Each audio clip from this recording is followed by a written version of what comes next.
பெண்ணவள் என்பவள் ஓர் பொன்மகள் அப்படின்ற ஒரு தலைப்புல அதிவேகமா கவிதை வாசிக்கக்கூடிய பேச்சாளர் ஒருத்தர் இருப்பாங்க. அதுதான் இப்போ வரவங்க. திருமதி கிரிஜா வர்த்தமானன். அவங்களுக்கு கவியரங்கம் புதுசான்னா, ஆஹஹ நம்மளுடைய கவியரங்கத்துல முன்னாடியே அவங்க கலந்துகிட்டு இருக்காங்க. அது வந்து அவங்களுக்கு புதுசுலாம் கிடையாது. கவியரங்கத்துல ஏற்கனவே பண்ணியிருக்காங்க. வாருங்கள் மேடம். ஜெய் ஜினேந்திரா. எண்வகை வினைகள் வென்றவரும் எட்டதிசயங்கள் கொண்டவரும் தவமது பலவும் ஏற்றவரும் தடையது பலவும் வென்றவரும் முழுதுணர் ஞானம் பெற்றவரும் மும்மணி அறிவை தந்தவரும் பற்றிலான் தாளை பற்றுடனே பற்றிட நாளும் போற்றிடுவோம் என்று அருகன் தாளை வணங்கி தொடங்குகிறேன். இணையத்தில் இணைந்திருக்கும் இளைய சுவாமிஜி அவர்களுக்கு இச்சாமி சுவாமிஜி அற்புதமான யாப்பிலக்கணத்தை அழகாய் அள்ளித்தரும் இக்கவியரங்கத்தின் தலைமை கவியான எமது ஆசான் அவர்களுக்கு எனது பணிவான வணக்கங்கள். இணைய வழியில் இணைந்து கவிரசம் தந்திடவும் பருகிடவும் வந்துள்ள எனது இதய உறவுகள் அனைவருக்கும் எனது அன்பான வணக்கங்கள். பெண்ணவள் என்பவள் ஓர் பொன்மகள். ஆம், இத்தலைப்பை தேர்ந்தெடுக்க காரணம் மகளில்லையே என்ற ஏக்கம் மட்டுமா? இல்லை, மாறாக நான் மகளாய் இருந்த மகத்துவத்தை மகிழ்ச்சியுடன் கூறிடவும் தான்.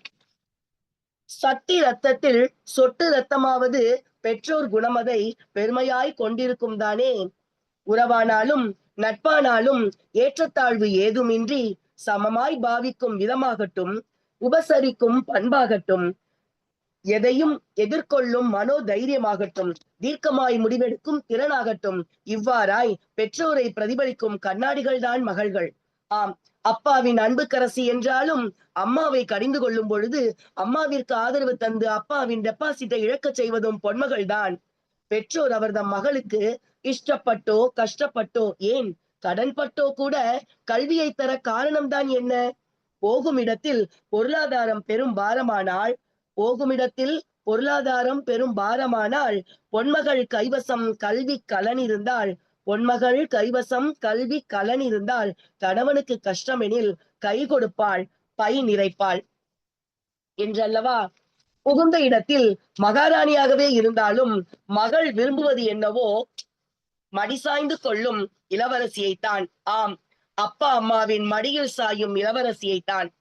பிறந்த வீடு, புகுந்த வீடு, பணியிடம் என 3 தளங்களிலும் ஜெயித்தே ஆக வேண்டும் என்ற கட்டாயம் மகள்களுக்கே சொந்தமானது அல்லவா.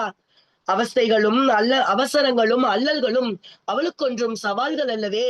எல்லாம் கலந்ததுதான் வாழ்க்கை என்ற ஒற்றை வரி உளியை கொண்டு செதுக்கிடும் பெற்றோர் இப்பூமியில் உள்ளவரை, எல்லாம் கலந்ததுதான் வாழ்க்கை என்ற ஒற்றை வரி உளியை கொண்டு செதுக்கிடும் பெற்றோர் இப்பூமியில் உள்ளவரை அனைவருமே பொன்மகள்தான். மகள் இல்லை என்ற ஏக்கம் நிறைந்தோரே, வருத்தம் வேண்டா.